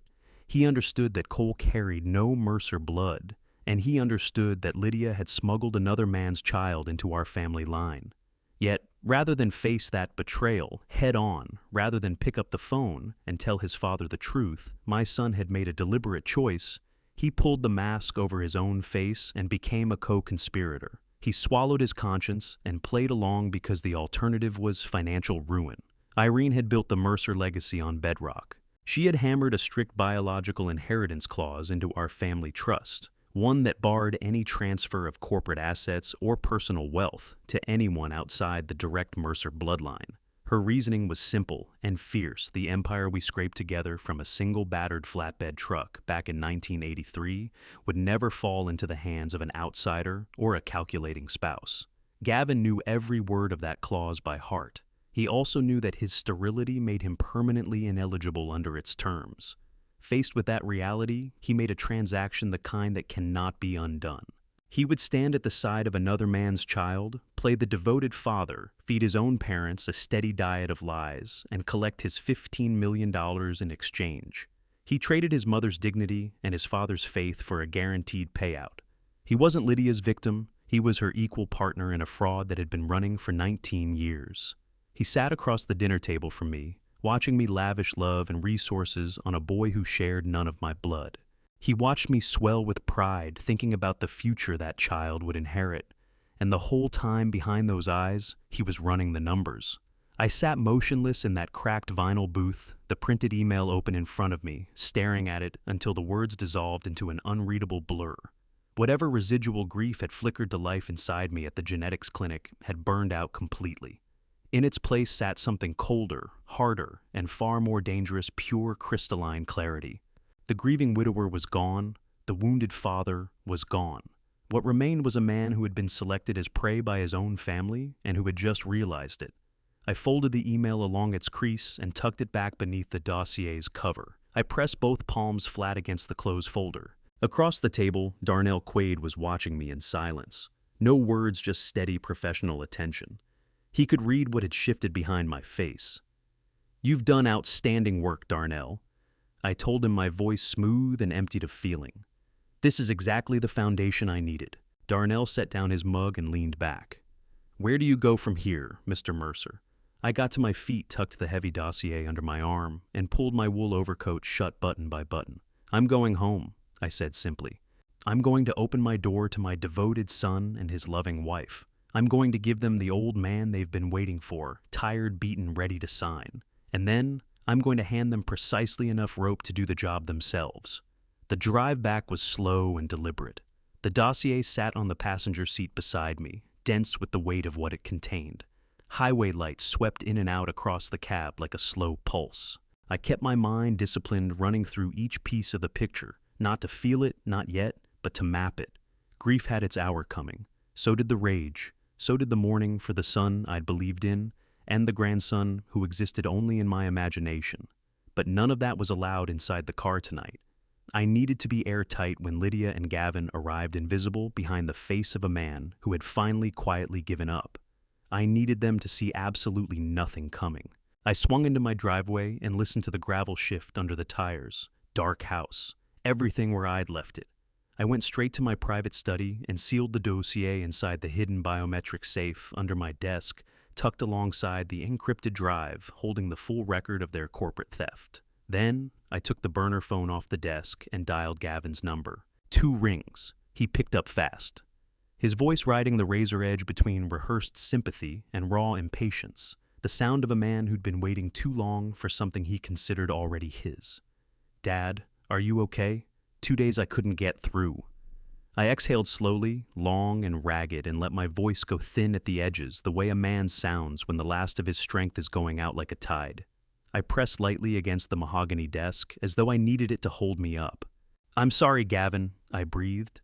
I'm exhausted down to the bone. The grief keeps pulling me under. I can't seem to find the surface." I let the quiet settle on the line for a long beat, long enough for the image to take shape in his mind. The old man finally broke enlisting in the dark. "I think the 2 of you should come by tonight. I've made up my mind about the succession papers." A sharp breath on his end. Then his tone shifted, all jagged edges sanded smooth. "Of course, Dad. We'll be there. You don't need to do a thing." Over the next hour, I turned my study into a set. Lights down low, the room settling into heavy, grief-soaked shadow. Irene's photograph centered on the desk, her face angled toward the door, so it would be the first thing they looked at when they walked in. I loosened my collar. I worked my fingers through my gray hair until it looked appropriately undone. I let my spine curve forward. I was a man who had wrestled a $15 million empire into existence through discipline and relentless will. Tonight, I would wear the skin of someone who had simply run out of both. When the doorbell finally sounded, I let it wait. I came down the grand staircase, one careful step at a time, one hand trailing the banister, paced slow and heavy as a man twice my age. I drew the oak door open. Gavin and Lydia occupied the stone porch in their expensive, understated clothing, their expressions sculpted into matching portraits of compassionate concern. Gavin stepped in first and drew me into a brief, stiff embrace. Lydia came in close behind him, her smile pressed into place, sympathetic and tight, and doing absolutely nothing to veil the cold hunger behind her eyes. We made our way to the study. I lowered myself into the leather chair with the deliberate effort of a man whose body had stopped cooperating. Shoulders pitched forward, hands laid out flat so they could see the slight tremor I allowed into my fingers. Gavin and Lydia settled into the chairs across the desk. I let my gaze drift to Irene's photograph and held it there until the silence in the room became almost physical. One genuine tear gathered at the corner of my eye, drawn up from the real loss living inside me, and I let it track slowly down my face. "You were right, Lydia," I said at last, the words fraying at the edges just enough. "I have nothing left for this. Without Irene, every room in this house is just an empty container. The company, the board meetings, the constant demands, I can't carry it anymore." I brought my eyes up to meet hers, flat and exhausted. "I'm worn through. All I want is quiet, just my memories and some peace." Lydia straightened almost immediately, the victory surfacing in her body before her face could contain it. She held the mask of concern in position, but something hot and pleased flickered at the corners of her mouth. "Oh, Gerald," she said, her voice poured out like syrup. "We've always understood. Grief like this doesn't ask permission. After everything you've given to this company, to this family, you've more than earned the right to step away. Let us take the weight. You deserve rest." Gavin leaned forward and covered my trembling hand with his, nodding with the conviction of a man performing sincerity for an audience. "We're here, Dad. Hand it over and don't look back. Mercer Logistics will be in safe hands. Everything you and Mom built, we'll honor it." The gall of it moved through me like a cold current, his hand warm on mine, his mouth full of promises about honoring a legacy he had already quietly auctioned off. He invoked his mother's name in the same breath as the people who had plundered the savings of her husband's workforce while she lay dying. I pushed the bile back down and gave him a slow, surrendering nod, the mask perfectly in place, the executioner perfectly invisible behind it. "Have the lawyers draw up the final papers," I said, letting my voice sink into a hollow, exhausted murmur. "Finalize the emergency handover. I'll sign everything over to Cole. Let him hold the title inside the family trust, just the way you asked. You and Gavin can handle the daily operations. I just want it finished quickly. I want this weight off my shoulders before the end of the week." Lydia's eyes went wide, raw, undisguised hunger flooding her face. The trap was closing exactly on her schedule. She pressed forward in her chair, manicured fingers curling around the edge of my mahogany desk. "We'll have the documents finalized and ready for your signature by the Friday morning board meeting," she said, her voice barely containing the electricity underneath it. "We can execute the transfer officially in front of the full executive committee. Clean, seamless, done." Gavin smiled weak in cowardly relief, washing the color back into his face. "Thank you, Dad. This is the right call. We'll make you proud. I promise." I endured another 20 minutes of their company, absorbing the hollow sympathy and the transparent reassurances. They talked about the company's future, about careful operational adjustments they intended to roll out, and managed never once to mention the $4.5 million crater they had blasted through the employee pension fund. They were so thoroughly drunk on their own cleverness, so utterly certain they had outmaneuvered a grieving old man, that they missed what was sitting right in front of them, the absolute predatory stillness coiled beneath my trembling performance. They believed they were watching a dying king relinquish his crown.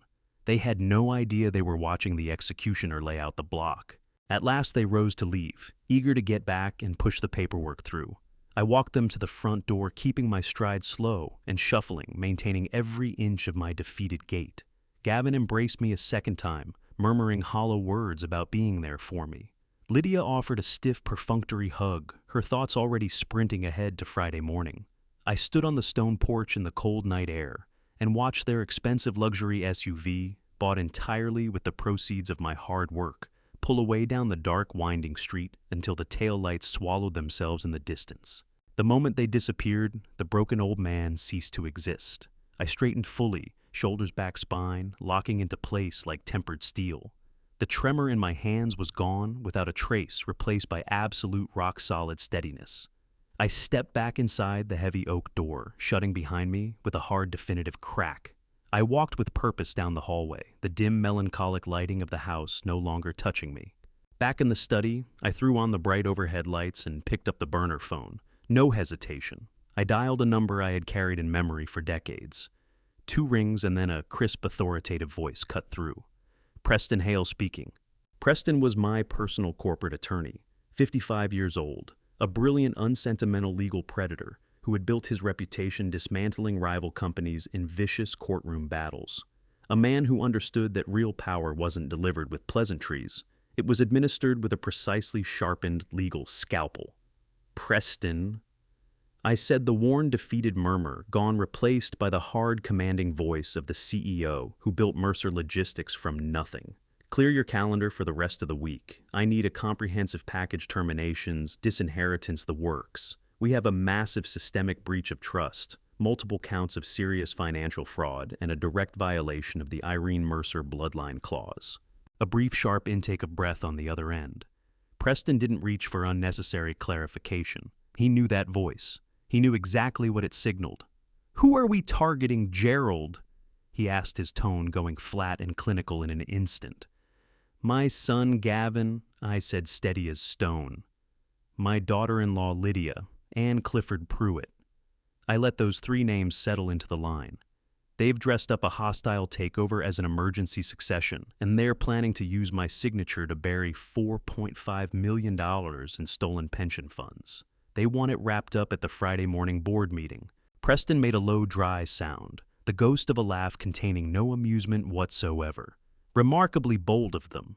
What exactly do you need from me? I looked at the photograph of Irene on my desk. Her face, bright, determined, seemed to lean forward out of the frame, demanding that what she had helped build be defended to the last inch. Pull the financial audits, Preston. Coordinate with your federal contacts on the embezzlement charges. And bring every piece of proof on the biological fraud. I dropped my voice to just above a whisper. We are going to let them take their seats at the head of that table on Friday morning. We are going to let them believe they've already won. And then we are going to take them apart completely. It's time. The 48 hours that followed were a masterclass in the catastrophic blindness that comes with arrogance. Convinced they had neutralized the last obstacle in their path, Lydia and Clifford abandoned every shred of caution. Their confidence metastasized into something reckless and intoxicating. Before the succession documents had even been drafted, they began systematically gutting Mercer Logistics of anyone with the knowledge or spine to question their authority. By Wednesday afternoon, my phone rang. Alton Greer, my fiercely loyal vice president of operations, a man who had stood in the trenches beside me for 2 solid decades. His voice was bewildered. Clifford had appeared at his office door, flanked by corporate security, and handed him a severance package citing an immediate restructuring of the executive tier. Alton was not the only one. Within 24 hours, they had also terminated my director of human resources and my chief logistics coordinator, replacing all 3 seasoned veterans with sycophantic, grossly underqualified lackeys, handpicked by Clifford himself. Compliant rubber stamps brought in specifically to look the other way, while the corporate accounts continued to drain. Gavin, the supposed heir apparent, did nothing to interrupt the bloodletting. He sat in his pristine corner office and signed each termination authorization, as Lydia slid it across his desk without a word of objection. I told Alton to accept the severance, quietly clear out his things without making a scene, and take a short, well-earned rest. I told him in a tone that left no room for interpretation that he would be back in his chair by Monday morning. He trusted me without hesitation, and he walked out of that building with his chin up. I spent Thursday morning drifting through the halls of my own company like an invisible ghost, playing out the final scenes of the departing founder making his mournful rounds. Shoulders low pace, slow giving the staff every sad detail of the story. The rumors were already circulating. Shortly before noon, I made my way to my private corner office. The heavy wooden door was propped open, and 2 interior designers with digital measuring equipment were assessing the room's dimensions. Lydia stood at the center of it, jabbing a finger at the dark mahogany paneling and instructing them loudly to paint it all a stark, sterile white. She was already mapping out where her imported Italian furniture would go, methodically erasing every trace of the history embedded in those walls. I stopped quietly in the doorway and watched her wave a dismissive hand toward the solid oak desk positioned by the large bay windows. That desk was not furniture. It was the precise spot where Irene and I had sat side by side 30 years ago, toasting our first $1 million freight contract with cheap champagne poured into paper cups. We had wept together that night, 2 people who finally understood that the brutal grinding work of building something real had paid off and secured a future for the family we loved. Lydia glanced over and caught me in the doorway. She offered a brief patronizing smile and told me not to trouble myself, assuring me that someone would carefully box up my personal items later that evening. I nodded, thanked her for her extraordinary consideration, and turned away. No anger as I walked from that desecrated room, only a deep, chilling sense of anticipation. While Lydia was busy selecting fabric swatches for her stolen throne, Preston Hale and I were moving through channels she couldn't see and couldn't imagine. We had converted my home study into an encrypted, fully secured war room. Preston operated with the terrifying efficiency of a predator that has already scented blood. Through a secure, heavily encrypted server, he established direct contact with Special Agent Beckett, a decorated veteran with the FBI's white-collar crime division. Special Agent Beckett was a man Preston had faced across courtrooms more than once, but between them ran a deep mutual respect for hard, irrefutable evidence. We handed him the digital key to the invisible back door I had built into the Mercer logistics servers years before. The federal agents were given complete unobstructed entry into every layer of the financial wreckage. Wednesday night bled into all of Thursday as they followed the digital money trail we had so carefully illuminated for them. Right before their eyes, Clifford and Lydia drained what was left of the employee pension funds, routing the stolen money through 4 fraudulent limited liability corporations incorporated in Delaware. The forged digital signatures were confirmed, the offshore routing chains were mapped end to end, and warrants came through to lock down the illicit Cayman Islands accounts. This had grown into something far larger than a boardroom dismissal. What we had built was an enormous, precisely engineered federal sting. Special Agent Beckett gave Preston his personal word that tactical teams heavily armed and out of sight would have every unmarked van ringing the Mercer Logistics building locked into position before sunrise. The $4.5 million embezzlement case was airtight, not a single thread left to pull, and the government was coiled and ready to strike. Friday morning arrived at last, cold light breaking across the city with a hard, merciless clarity. I stood motionless at the heart of my master bedroom, surrounded by nothing but silence. My run as the shattered, grieving old man was finished. That role had done exactly what I needed it to do. It had seduced my enemies into the warm, comfortable certainty that they were safe. I crossed to my walk-in closet and moved past the row of dark, subdued morning suits I'd worn like a costume all week. What I reached for instead was a perfectly tailored midnight blue bespoke suit with razor-sharp lapels. That suit was a declaration, the battle dress of a man who built empires and crushed the rivals foolish enough to challenge him. I took my time getting dressed. Every button on the crisp white shirt was fastened with care. The heavy platinum cufflinks were set. I knotted a deep navy silk tie in a perfect Windsor knot and stood before the full-length mirror. The hunched, trembling widower who had shuffled through the last week was nowhere to be seen. What the mirror gave back was the man who founded Mercer Logistics, someone who had come through economic ruin, cutthroat competition, and the shattering grief of losing the woman he loved most.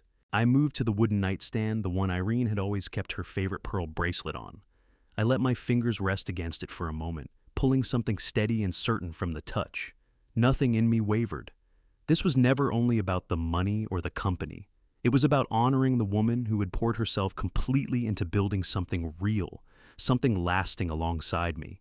I left the bedroom behind and descended the grand staircase each step, landing with a firm, measured beat against the polished hardwood. When I entered my study, the very room where Lydia and Gavin had stood over me nights ago, certain they'd cracked me, the air felt charged in an entirely new way. Those same dark corners that had once hidden my manufactured weakness now felt like they were leaning toward what was coming. I opened the concealed compartment in my heavy oak desk and took out the thick sealed envelope holding the private genetics laboratory report. That document contained the hard scientific truth about Cole's parentage. It was the decisive weapon, the one that would cut their illegitimate claim to my empire clean off at the root. I creased the fold neatly and tucked it into the interior breast pocket of my jacket, flat against my chest. Then I fastened my heavy silver watch and glanced at the dial. 7 o'clock exactly. 2 hours remained before the board meeting was set to begin.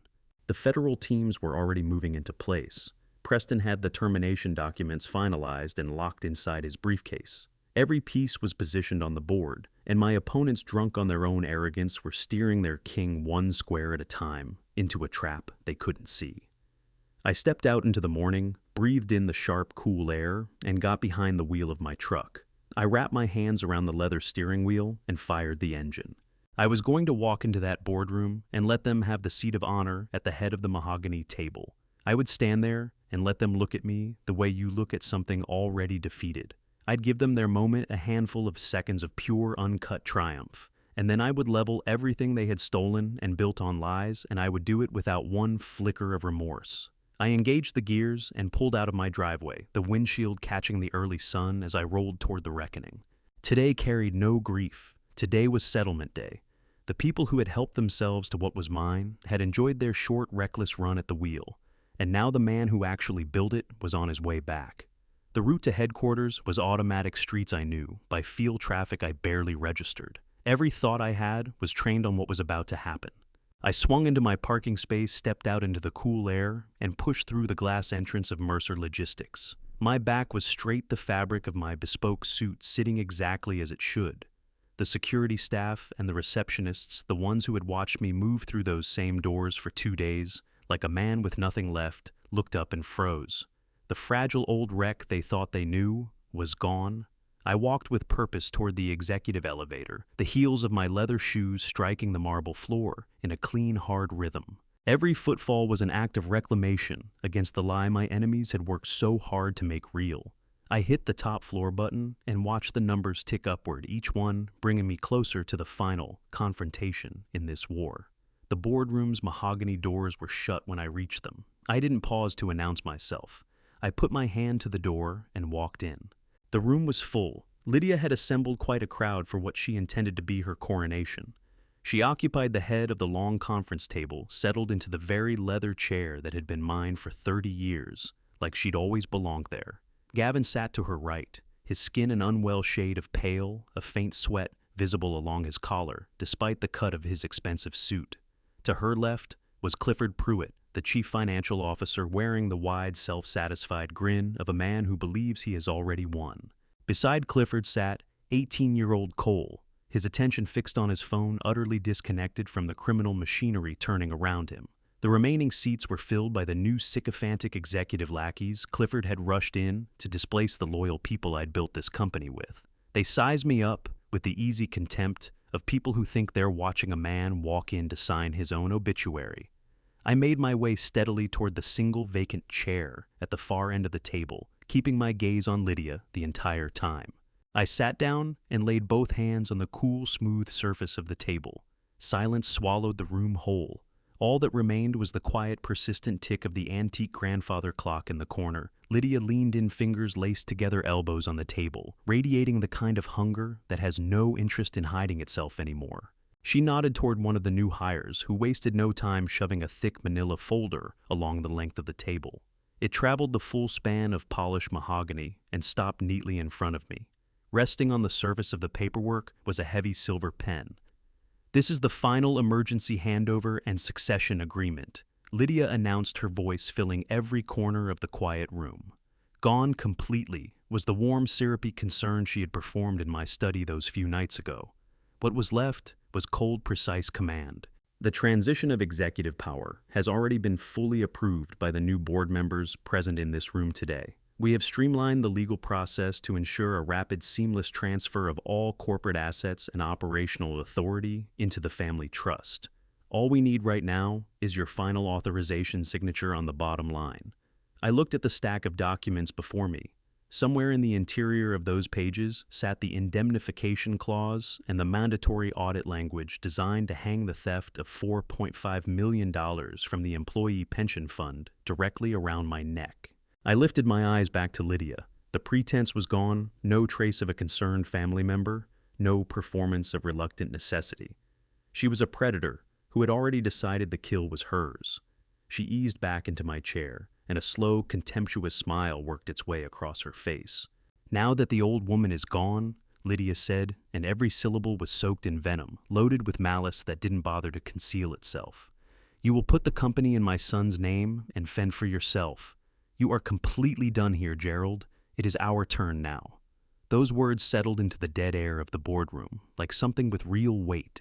She had finally let the truth spill out raw and unfiltered, the rotten core of a deception she had nursed for decades. The new executives squirmed in their seats, unsettled by the naked ugliness of it, but not one of them made a sound.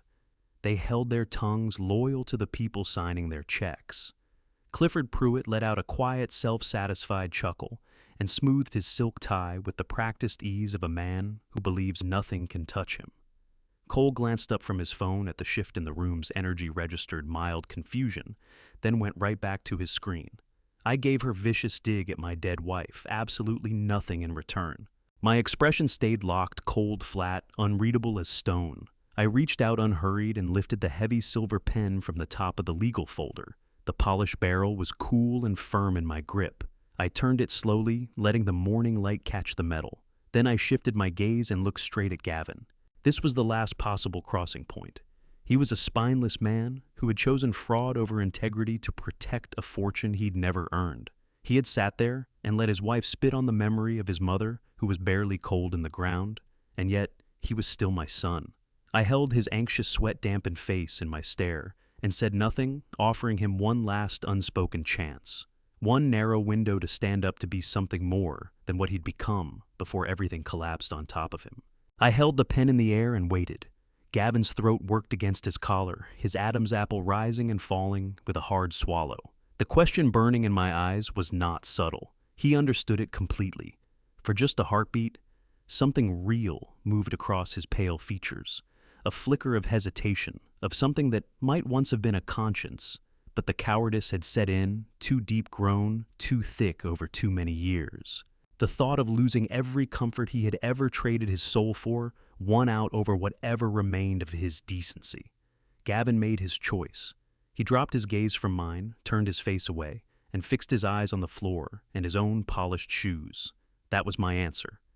I let my fingers go slack and the silver pen fell from my hand. It hit the mahogany table with a sharp, clean crack that rang out through the silence of the boardroom like a verdict. I settled back in my chair, hands folded quietly in my lap, and brought my eyes to rest on Lydia's expectant face, that expression of arrogant certainty that her prize was seconds away. "No," I said, one word smooth and unhurried. She hadn't even begun to form a response when the heavy double doors burst open behind her. Preston Hale walked in with 2 federal agents at his flanks, both in dark windbreakers, their faces carrying all the warmth of a courthouse wall. The temperature in that room dropped like something physical. Preston didn't stop to introduce himself or acknowledge anyone. He didn't explain who the 2 agents were as they fanned out to either side, their presence cutting sharply against the polished corporate surroundings. He moved like a man with a single destination in mind, deliberate, unhurried, utterly certain, the walk of someone who has already won before the door closes behind him. Every smug, victorious expression at that table evaporated at once, washed out by a wave of confused, spreading dread. Preston bypassed the empty seats entirely and went straight to the head of the table, planting himself just feet from where Lydia sat frozen in my chair. He snapped open his sleek black briefcase. The metallic click hit the silence like a gunshot. He reached in and withdrew the thick sealed envelope containing the verified private genetics laboratory report. With a single practiced motion, he sent it sliding across the polished surface where it came to rest, squarely between Lydia and Gavin. It looked like nothing just a white envelope on a table, but what lived inside it was about to tear their manufactured world apart at the seams. Preston fastened his jacket button, his face an unbroken wall of legal authority. Before the shock in the room had time to form itself into questions, he spoke. His voice was a deep, resonant baritone that filled the space completely and left no gap for anyone to wedge an objection into. "I am legally representing Gerald Mercer in all matters concerning the execution of the Irene Mercer Trust and the corporate succession of Mercer Logistics."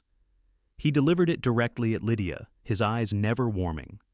"The sealed document now before you constitutes a fully binding, independently verified genetic analysis. It had been fast-tracked and certified by a premier independent medical laboratory in under 48 hours. Preston had no interest in waiting for their shaking hands to tear it open. He spoke the finding from memory, each word placed with deliberate, punishing precision.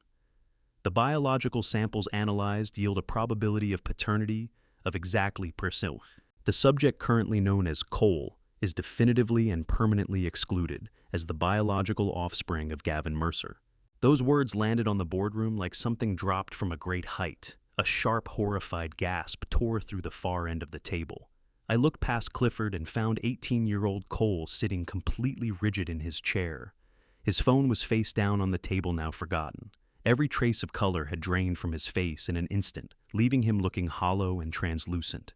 He turned slowly toward his mother, eyes stretched wide with a terror that was almost impossible to look at, silently begging her to tell him it wasn't true. Lydia didn't look at him, not once. The confident, beautifully maintained smirk she'd worn minutes ago was gone, shattered clean off, replaced by something unrecognizable, the face of a person watching every wall collapse inward simultaneously. The predator who had sat in my chair and told me to fend for myself had vanished entirely. What was left in her place was cornered, frantic, and small. Her lips moved without producing sound. Her manicured hands trembled above the white envelope, unable to touch it, unable to look away. She was caught and she knew it, but the calculating part of her brain was still running, still clawing desperately at the walls of the trap for something, anything that might serve as an exit. Right next to her, Clifford Pruitt was experiencing his own private implosion. The victory written so broadly across his face moments ago was gone, without a trace, replaced by the gray, sick look of a man who recognizes exactly what is standing in his room. His financial mind ran the numbers instantly and arrived at the same conclusion the federal agent's presence had already announced. He pressed his palms flat on the table and began pushing his chair back, some animal instinct driving him toward the door, toward his private office, toward whatever server or device he thought he could still reach and wipe clean. He hadn't made it halfway to standing before one of the agents closed the distance with a speed that startled everyone in the room. A heavy hand came down hard on Clifford's shoulder and drove him back into his seat. "Do not attempt to stand up, sir," the agent said, his voice a low, gravelly, and dangerous threat that made perfectly clear what resisting would cost him. Preston didn't spare Clifford so much as a glance. His gaze stayed fixed on Lydia, cold and absolute. Under the strict, unyielding, and legally binding stipulations firmly established by the late Irene Mercer, he continued, his voice cutting clean through the rising panic in the room. The legal transfer of any corporate assets, executive operational powers, or financial holdings is strictly, exclusively, and permanently bound to the direct, verifiable biological heirs of the Mercer bloodline. There are no exceptions. There are no loopholes to exploit, and there are no alternative interpretations of this foundational family trust document. He stepped forward, closing the distance to the table's edge, and leaned in just enough to make certain what came next landed with its full weight. Because you have actively and maliciously engaged in a systemic biological fraud designed to falsely present this young man as a legitimate bloodline heir. The emergency handover and succession agreement currently on this table is completely null and void. The entire corporate transfer is legally terminated, effective immediately. You have no legal standing in this company. You hold no executive authority, and you have no valid claim to a single cent of the Mercer family fortune. You are stripped of all corporate and familial power right here and right now. The legal checkmate Preston had just executed was total, perfect. There was no crack in it anywhere. What followed was a silence so heavy it pressed against the skin. Then Gavin erupted from his chair like a man who'd grabbed a live wire. His face was arranged into a performance of shock and personal violation, his voice climbing with rehearsed outrage. He thrust a shaking finger at his horrified wife, his eyes wide with the expression of a man discovering betrayal for the very first time. "How could you do this to me, Lydia?" he shouted, his voice cracking at the edges. "You made me raise another man's son.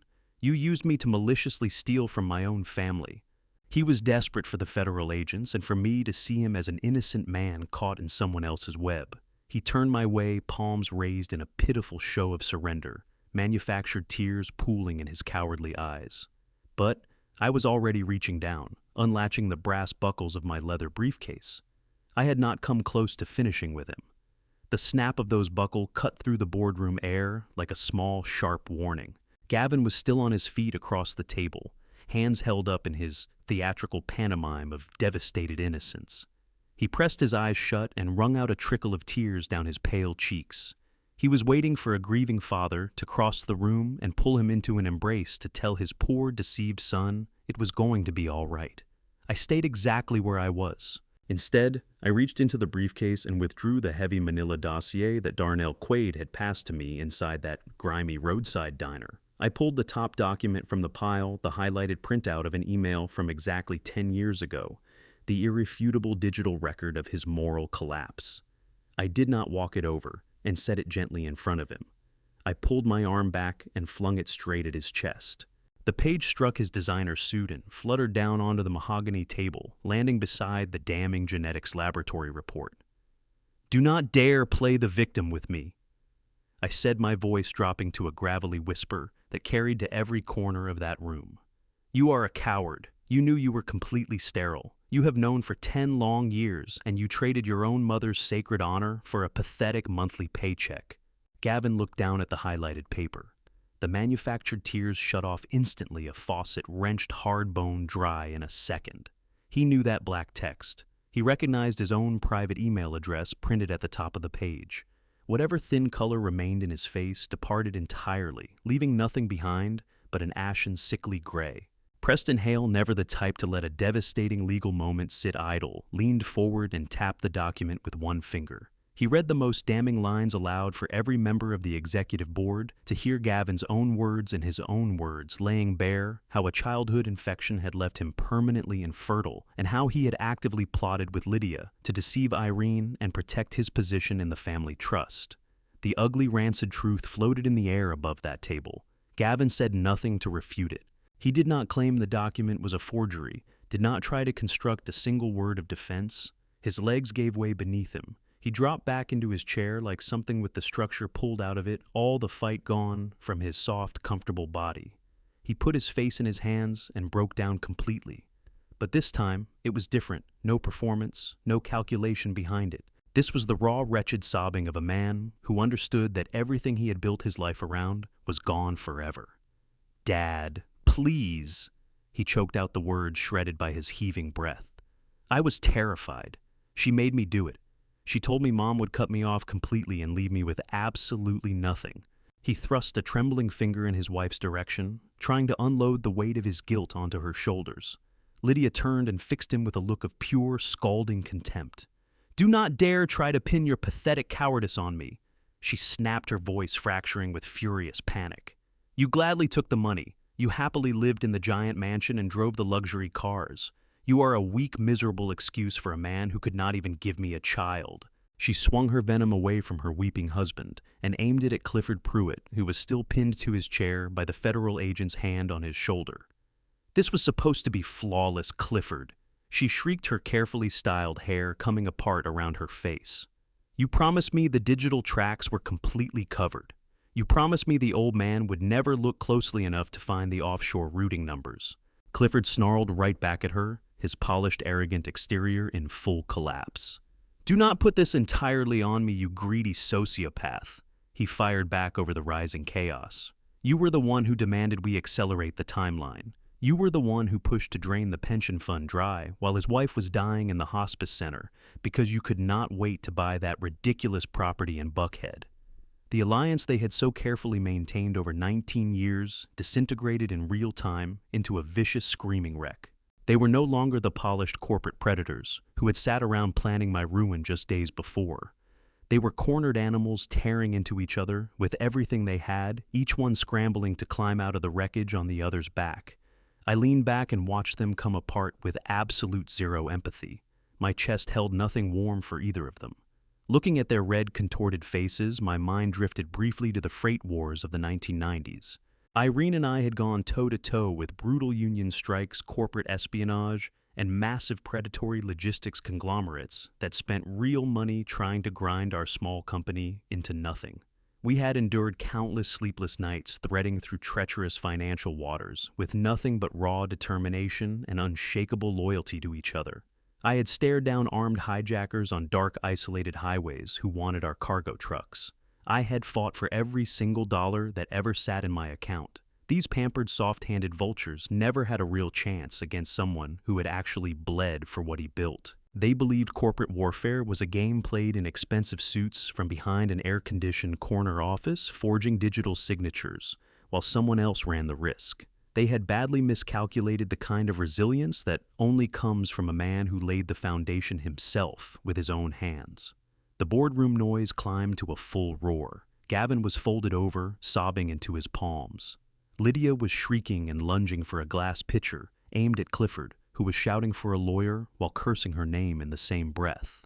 The newly appointed executive board members, the very people Clifford had brought in 2 days ago as compliant instruments for the embezzlement scheme, sat in stone-still silence. They watched their short, well-paid careers dissolve right in front of them. 18-year-old Cole sat motionless, mouth open, as the full scope of it settled over him, his identity, his wealth, his entire family history. Nothing but a carefully engineered fiction. I did not feel a single ounce of pity for any of them. The lie they had all benefited from had to be destroyed down to the root. I turned toward the head of the table and gave one slow nod. The federal agents moved forward, handcuffs catching the light. Clifford Pruitt, Lydia Mercer. The lead agent announced, his voice dropping every other sound in the room to zero. You are under arrest for federal wire fraud and the criminal embezzlement of $4.5 million from the Mercer Logistics Employee Pension Fund. You have the right to remain completely silent. The hard mechanical click of steel handcuffs locking shut rang through the boardroom with a finality that seemed to vibrate in the walls.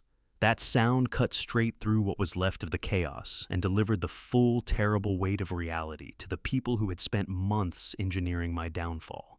Lydia did not go quietly. As the agent brought her wrists together behind her back, she twisted and fought against his hold. Her tailored suit bunched and pulled as she kicked her heels against the carpet in a blind rage. Every trace of the composed, calculating woman was gone, replaced by the frantic thrashing of someone who cannot accept that the game is over. "You cannot do this to me!" she screamed, her voice climbing to something raw and unrecognizable. "I dedicated almost 20 years to this family. I managed your pathetic son. I gave you the illusion of a perfect legacy. I deserve half of this company. You owe me Gerald. You owe me everything." I watched her without blinking, without feeling. The agents paid her demands no attention as they moved her toward the double doors. Clifford Pruitt put up no physical resistance.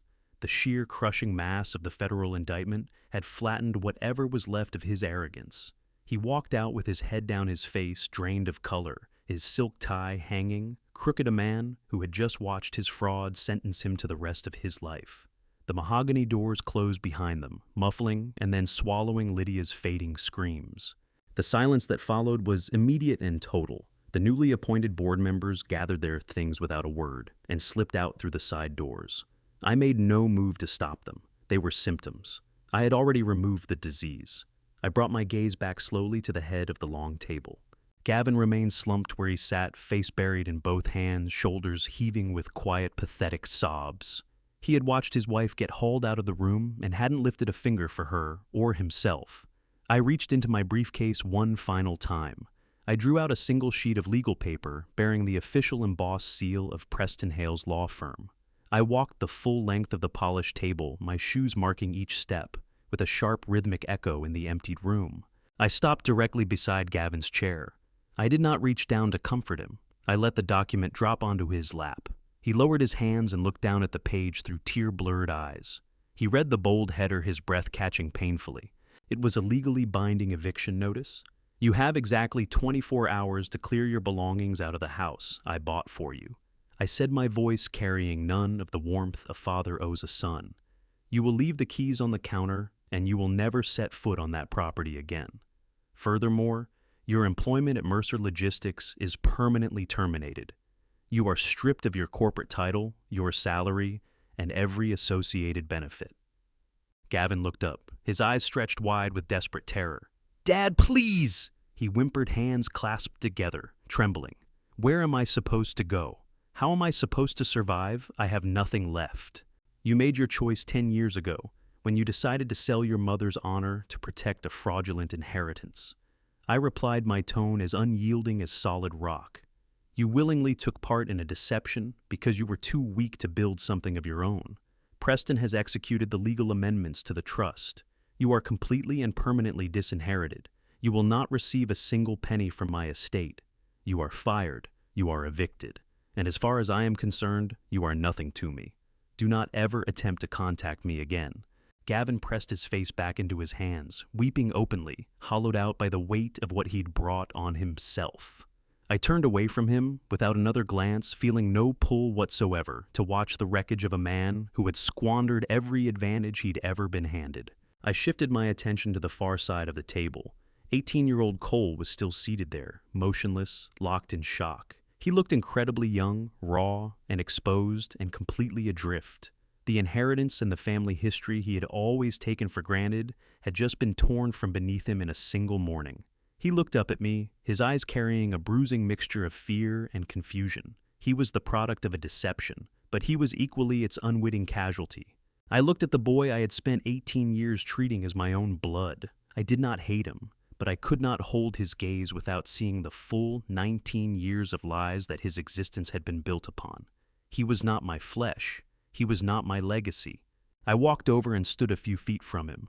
"Listen to me carefully, Cole," I said, keeping my voice firm, though a degree softer than what I had given Gavin. "You are not responsible for the crimes your mother and biological father committed. You did not choose to be born into this deception. However, you are no longer a part of the Mercer family, and you are no longer entitled to the privileges that name carries.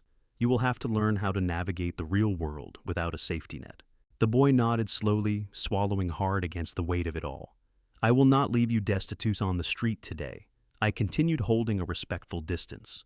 "I will fully cover your college tuition and your basic living expenses for exactly 1 year. That gives you 12 months to find a part-time job, secure student loans, and build your own path forward. Use that time well to find your footing. Because when those 12 months are gone, you are entirely on your own. Do you understand?" Cole nodded again, a single tear sliding down his pale cheek. "I understand, sir," he whispered. "Thank you."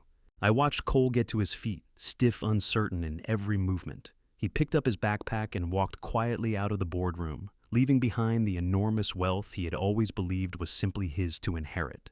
Gavin followed, not long after staggering toward the exit without a single word of protest. A broken man stepping out into a world he had never once been prepared to face.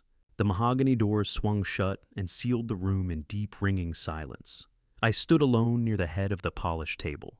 The morning's chaos had fully dissolved, leaving in its place a stillness so complete it almost had weight.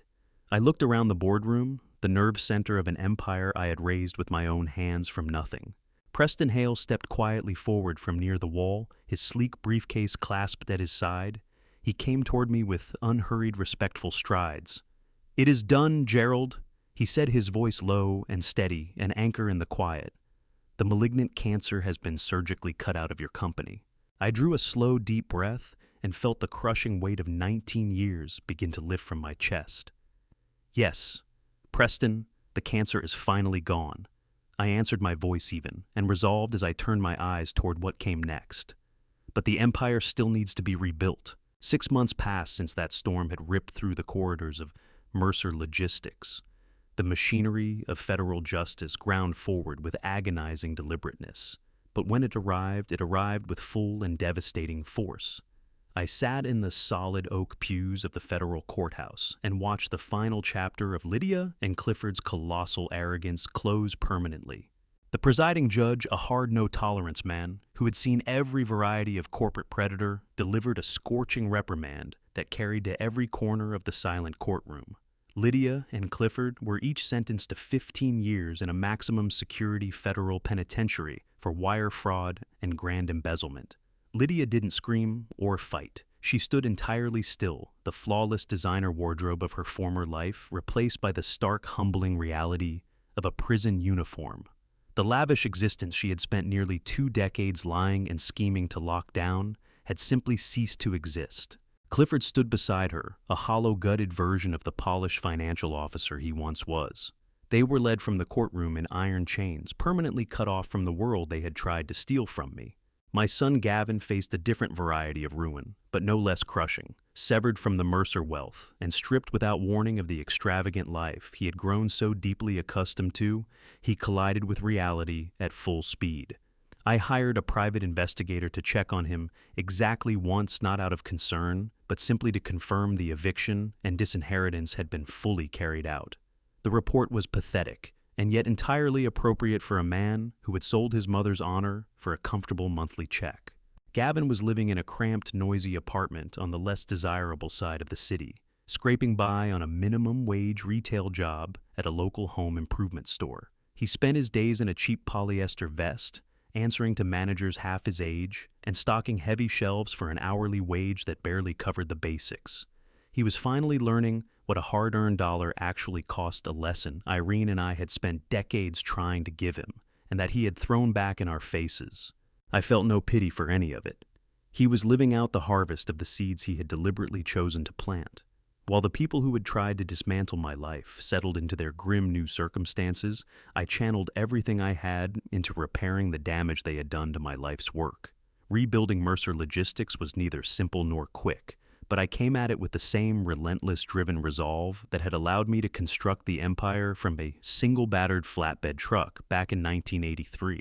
My first act as restored executive was to personally reach out to Alton Greer and the other deeply loyal senior executives who had been unceremoniously pushed out during Lydia's brief, arrogant takeover.